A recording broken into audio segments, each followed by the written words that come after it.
Hi, Laura here again, and I'm going to continue the Declaration of Independence series here. It's only going to be a 3-part series. This is part 2. If you want to hear part 1, which covered the foundation of independence in the United States and the Revolutionary War and some other things, then you can go ahead and watch the first video. But we're up to where the writing of the Declaration of Independence now. And the next video, which I hope to do soon, will be the actual Declaration of Independence. And it's not very long, so it's not going to take that long. I'm trying to keep these short. And I know there's a shadow right here. It's a chain for a bird feeder. And yeah, but I figured if I got in the sunshine, maybe you could see me for once. But anyway, so by the way, I've got to apologize again for my voice. My allergies are still wreaking havoc, but it's getting better and better. Went to the doctor earlier this week, got some new medication. Hopefully, by the time we get to the actual Declaration of Independence, I'll be able to read it with my normal voice, which I think is some improvement anyway. Okay, so here we go. And I'm going to be reading this out of this little book that I started last time, because it says things better than I could say them. And if I could study the book, and then I could tell you, but reading it, I think, is a better idea in this case. So writing the Declaration. The committee to draw the Declaration of Independence was chosen on June 11th. It consisted of the chairman, Thomas Jefferson, and 4 other members: John Adams, Benjamin Franklin, Roger Sherman, and Robert L. Livingston. As chairman, Thomas Jefferson was entrusted with the important work of writing what was to become the birth certificate of a new nation. No happier choice could have been made for this authorship of this immortal document. Jefferson, though only 33 years of age, had been for some years a leader of the colonial cause in Virginia. He had already written a document 2 years earlier in which he had set forth the rights of the colonies in a series of instructions to the Virginia delegates to the First Continental Congress. Jefferson began work at once on the Declaration. The location of the house in which he wrote it has been definitely established. It was on the southwest corner of Market and 7th Streets in Philadelphia. The house, unfortunately, is no longer standing. But the desk upon which he wrote has been preserved and is today among the treasured possessions of the Department of State in Washington, D.C. It is a portable desk, beautifully made of mahogany, according to Jefferson's own design in 1775, and presented by him in 1825 to his favorite grandson-in-law, Joseph Coolidge, Jr. of Boston, with an identifying letter that includes the words, "Politics as well as religion has its superstitions." In 1880, the family presented it to Congress. Never in the whole range of political writing has the fundamental basis of a government been so clearly and so powerfully stated as in Jefferson's Declaration. The ideas were not new. They could not have been new because Jefferson attempted to state what the colonists all believed and were fighting for. But Jefferson possessed the ability of combining words and phrases that cling to the memory and that do not grow stale by continuous repetition. To this day, such phrases as "we hold these truths to be self-evident," that all men are created equal, that they are endowed by their Creator with certain unalienable rights, that among these are life, liberty, and the pursuit of happiness, are as true and as fresh as the day Jefferson penned them. The meaning of the Declaration. The argument of the Declaration is likewise clear and convincing. Jefferson first outlined the basis of true popular government. Governments are instituted among men, deriving their just powers from the consent of the governed. From this statement, he continued by declaring that whenever any form of government becomes destructive of these ends, it is the right of the people. Did you hear that? The right of the people, laying its foundation on such principles and organizing its powers in such form as to them shall seem most likely to affect their safety and happiness. After a word of caution against haste in destroying established governments for small or transient causes, he went on to enumerate the long list of grievances which the colonies had suffered at the hands of the present government, and finally declared that because the present government had broken all the laws of justice and consideration, these united colonies are, and of right ought to be, free and independent states. Having finished the document, Jefferson sent it to the other members of the committee. Franklin and John Adams made a few minor changes, but on the whole, the document was sent to the Congress almost exactly as it came from Jefferson's desk. On June 28, 1776, Jefferson delivered the Declaration to the vote on Lee's resolution before coming up for consideration. Now, this is called this little chapter is Independence Decided. Unanimous consent on the Lee resolution was still very doubtful when July 1st came and the resolution was brought up for final action.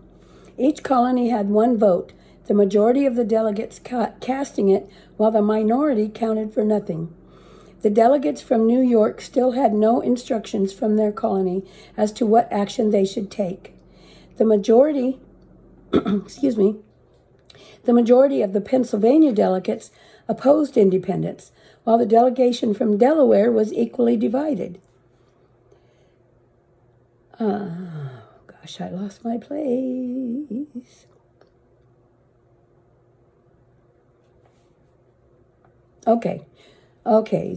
Sorry about that. The major of the Pennsylvania delegates opposed independence, while the delegation from Delaware was equally divided, one for and one against. The other delegate from Delaware, Caesar Rodney, was at home 80 miles from Philadelphia. He was known to favor independence, so an express rider was sent post haste to bring him to the Congress in time to cast the deciding vote for his colony. The members from South Carolina had no instructions as to how they should vote on the measure, but they had been instructed to vote with the other colonies for such measures that would promote the best interest of their colony and of the continent. The proponents of independence secured another day's delay so that they might bring the doubtful members to the point of an affirmative vote. The night of July 1st must have been a busy one. Caesar Rodney, having received the express rider's message, mounted his horse and rode all night. The South Carolina delegation was at last persuaded that their instructions were broad enough to permit them to vote for independence. Two of the Pennsylvania delegates who opposed independence were persuaded to stay away from the session of July 2nd, while the third was convinced that he should change his vote. The morning of July 2nd dawned with the Independence Party in complete control. The Lee resolution was passed without a dissenting vote, for although New York did not vote for it, neither did she vote against it. Independence of the American colonies was definitely decided. On the next day, July 3rd, John Adams wrote to his wife, "Yesterday the greatest decision was decided, whichever was debated in America, and a greater perhaps never was or will be decided among men. A resolution was passed without one dissenting colony that these United States are and of right ought to be free and independent states. You will see in a few days a declaration setting forth the causes which have impelled us to this mighty revolution.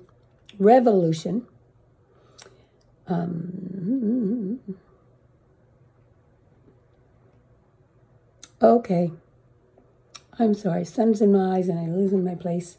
You will see in a few days a declaration setting forth the causes which have impelled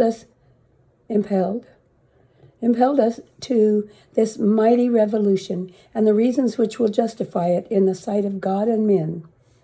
And in another letter, in the evening of the same day, he said, the 2nd day of July, 1776, will be the most memorable epoch in the history of America. It ought to be commemorated as the day of deliverance by solemn acts of devotion to God Almighty. It ought to be solemnized with pomp and parade, with shows, games, sports, guns, bells, bonfires, and illustrations from one end of this continent to the other, from this time forward forevermore. The adoption. Posterity has seen fit to celebrate not July 2nd, the day on which the question of independence was decided, but July 4th, the day on which the Declaration of Independence was adopted. For the Declaration was the full and complete statement of the action of the colonies, which was published to the world, while the Lee Resolution lay in the Journal of the Congress, which was not published until years later. July 3rd and 4th of the year 1776 were spent by the Congress in discussing the Declaration, and several small changes were made before it was finally adopted by unanimous vote late in the afternoon of July 4th. The members did not sign the Declaration at once. In fact, the actual signing was not to take place until August 2nd. Public announcement. Here we go. Several copies of the Declaration of Independence were printed and sent out July 5th to the governors of the several colonies and to the generals of the army, but it was not until July 8th that the first public reading of the Declaration took place in the old Senate House Yard, Independence Square in Philadelphia. I'm going to get a drink of water here. And yes, by the way, my hair has finally grown out so I can do something with it.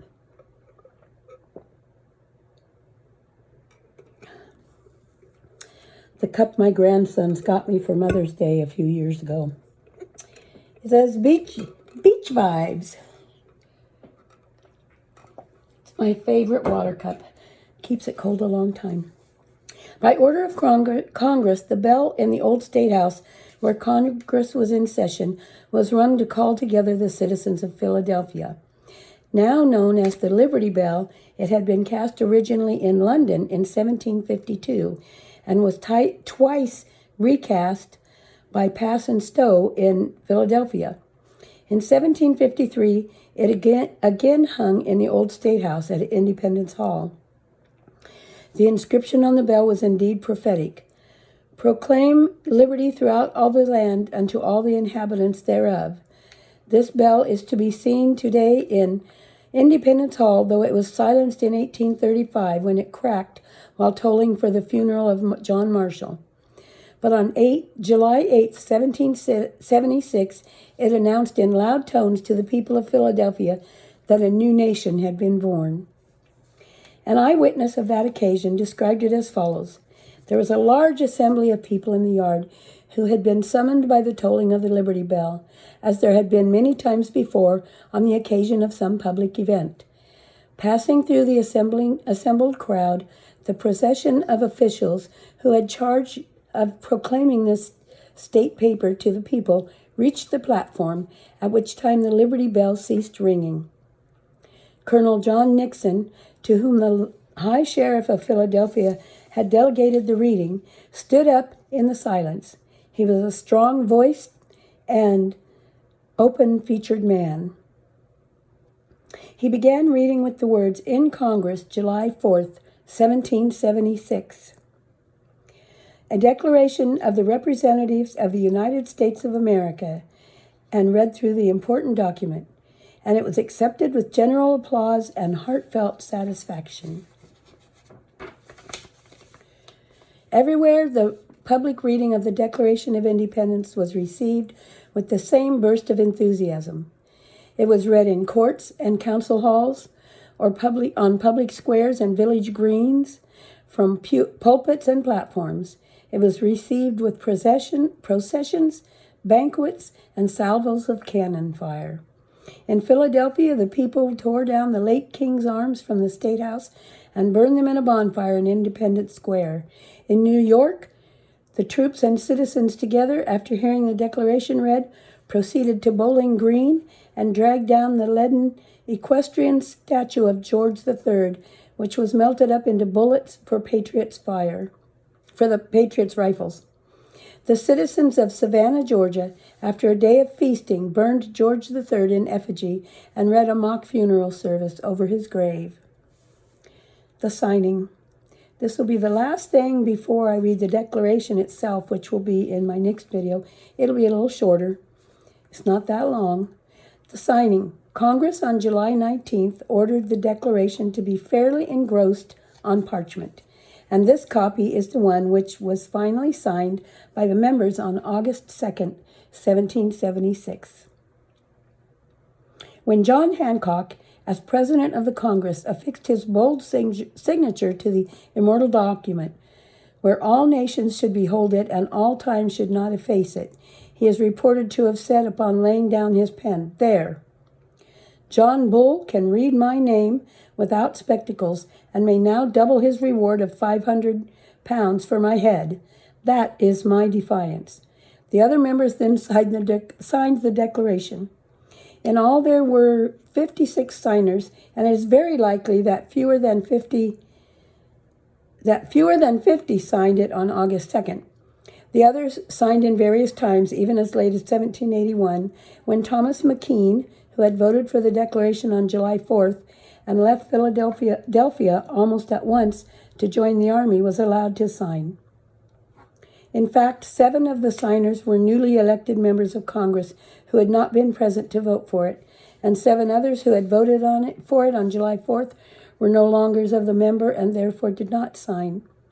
The original of this great state paper is carefully preserved to this day in Washington. After 180 years, it exists not only in body but also in spirit, for our country, whose birth it announced, still stands secure upon the foundation of liberty, equality, and justice.